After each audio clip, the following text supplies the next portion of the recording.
दोस्तों, अगर आपको मेरी ये कहानी पसंद आती है तो कृपया चैनल को लाइक, शेयर और सब्सक्राइब करें। 30वीं पुतली जयलक्ष्मी की कहानी। 30वीं पुतली जयलक्ष्मी ने जो कथा सुनाई वह इस प्रकार है। राजा विक्रमादित्य जितने बड़े राजा थे उतने ही बड़े तपस्वी। उन्होंने अपने तप से जान लिया कि वे अब अधिक से अधिक 6 महीने ही जी सकते हैं।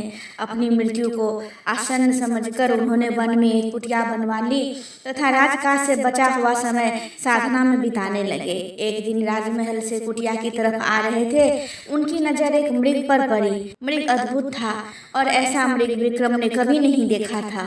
उन्होंने धनुष हाथ में लेकर दूसरा हाथ तरकश में डाला ही था कि मृग उनके समीप आकर मनुष्य की बोली में उनसे अपने प्राणों की भीख मांगने लगा। विक्रम को उस मृग को मनुष्य की तरह बोलते हुए देख बड़ा आश्चर्य हुआ और उनका हाथ स्वतः थम गया। विक्रम ने उस मृग से पूछा कि वह मनुष्यों की तरह कैसे बोल लेता है, तो वह बोला कि यह सब उनके दर्शन के प्रभाव से हुआ है। विक्रम की जिज्ञासा अब और बढ़ गई। उन्होंने उस मृग से पूछा कि ऐसा क्यों हुआ, तो उसने बताना शुरू किया, मैं जन्मजात मृग नहीं हूँ। मेरा जन्म मानव कुल में एक राजा के यहाँ हुआ था। अन्य राजकुमारों की भांति मुझे भी शिकार खेलने का बहुत शौक था। शिकार के लिए मैं अपने घोड़ों पर बहुत दूर तक घने जंगल में घुस जाता था। एक दिन मुझे कुछ दूरी पर मृग होने का आभास हुआ और मैंने आवाज को लक्ष्य करके एक बाण चलाया। दरअसल वह आवाज एक साधनारत योगी की थी जो बहुत धीमे स्वर में मंत्रोच्चार कर रहा था। तीर उसे तो नहीं लगा पर उसकी कनपटी को छूता हुआ पूरे वेग से एक वृक्ष के तने में घुस गया। मैं अपने शिकार को खोजते खोजते वहां तक पहुंचा तो पता चला मुझसे कैसा अनिष्ट होने से बच गया। योगी की साधना में विघ्न पड़ा था, इसलिए वह काफी क्रुद्ध हो गया था। उसने जब मुझे अपने सामने खड़ा पाया तो समझ गया कि वह बाण मैंने चलाया था। उसने लाल आंखों से घूरते हुए मुझे श्राप दे दिया। उसने कहा, ओ मृग का शिकार पसंद करने वाले मूर्ख युवक, आज से तू खुद मृग बन जा। तब से आज तक आखेटकों से अपने प्राणों की रक्षा करता आ रहा हूँ। उसने श्राप इतनी जल्दी दे दिया कि मुझे अपने सफाई में कुछ कहने का मौका ही नहीं मिला। श्राप की कल्पना से ही मैं भय से सिहर उठा।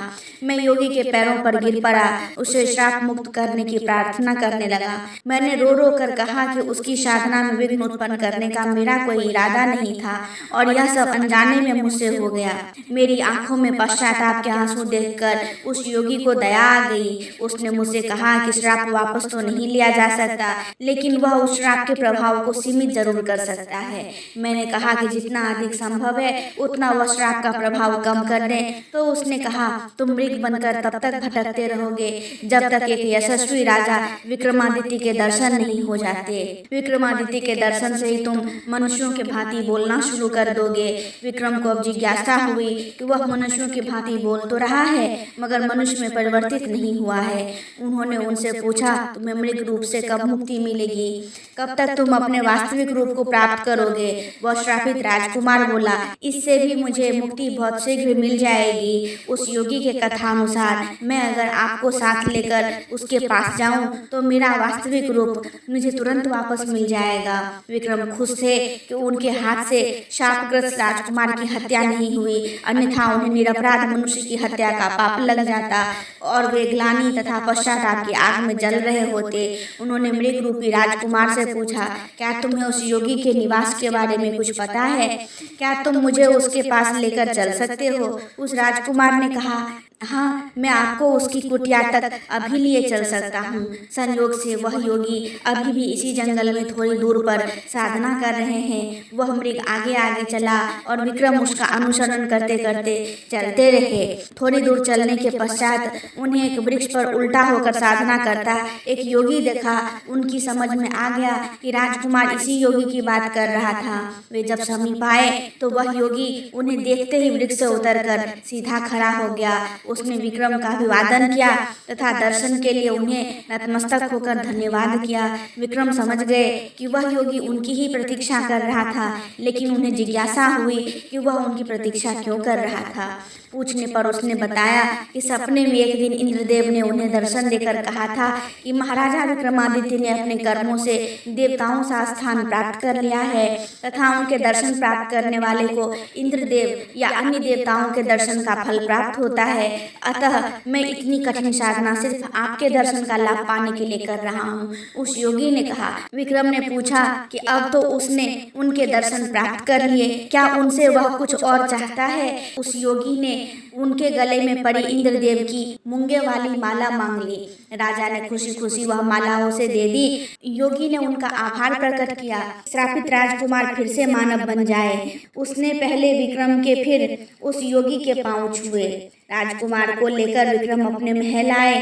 दूसरे दिन अपने रथ पर उसे बिठाकर उसके राज्य चल दिए, मगर उसके राज्य में प्रवेश करते ही सैकड़ों सैनिकों की टुकड़ी ने उनके रथ को चारों ओर से घेर लिया तथा राज्य में प्रवेश करने का उनका प्रयोजन पूछा।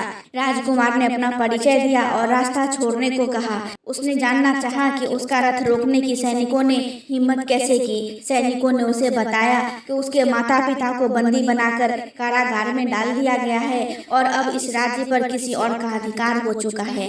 क्योंकि राज्य पर अधिकार करते वक्त राजकुमार का कुछ पता नहीं चला, इसलिए चारों तरफ गुप्तचर उसकी तलाश में फैला दिए गए थे। अब उसके खुद हाजिर होने से नए शासक का मार्ग और प्रशस्त हो गया। राजा विक्रमादित्य ने उन्हें अपना परिचय नहीं दिया और खुद को राजकुमार के दूत के रूप में पेश करते हुए कहा उनका एक संदेश नए शासक तक भेजा जाए। उन्होंने उस टुकड़ी के नायक को कहा कि नए शासक के सामने दो विकल्प हैं, या तो वह असली राजा और रानी को उनका राज्य सौंपकर चला जाए या युद्ध की तैयारी करे। उस सेना नायक को बड़ा अजीब लगा। उसने विक्रम का उपहास करते हुए पूछा, युद्ध कौन करेगा? क्या वही दोनों युद्ध करेंगे? उसको उपहास करते देख उनका क्रोध सातवें आसमान पर पहुंच गया। उन्होंने तलवार निकाली और उसका सिर धड़ से अलग कर दिया। सेना में भगदड़ मच गई। किसी ने दौड़कर नए शासक को खबर की। वह तुरंत सेना लेकर उनकी ओर दौड़ा। विक्रम इस हमले के लिए तैयार बैठे थे। उन्होंने दोनों बैतालों का स्मरण किया तथा बैतालों ने उनका आदेश पाकर रथ को हवा में उठा लिया। उन्होंने वह तिलक लगाया जिससे अदृश्य हो सकते थे और रथ से कूद गए। अदृश्य रहकर उन्होंने दुश्मनों को गाजर मूली की तरह काटना शुरू कर दिया और दुश्मन नजर नहीं आया तो सैनिकों में भगदड़ मच गई और राजा को वहीं छोड़ अधिकांश सैनिक रण क्षेत्र से भाग खड़े हुए। उन्हें लगा कि कोई पिशाच उनका मुकाबला कर रहा है। नए शासक का चेहरा देखने लायक था। वह आश्चर्यचकित और भयभीत था ही और हताश भी दिख रहा था। उसे हतप्रभ देख विक्रम ने अपनी तलवार उसकी गर्दन पर रख दी और तथा अपने वास्तविक रूप में आ गए।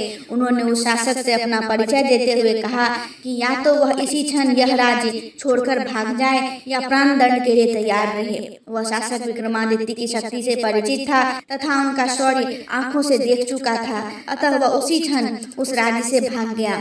वास्तविक राजा रानी को उनका राज्य वापस दिलाकर वे अपने राज्य की ओर चल पड़े।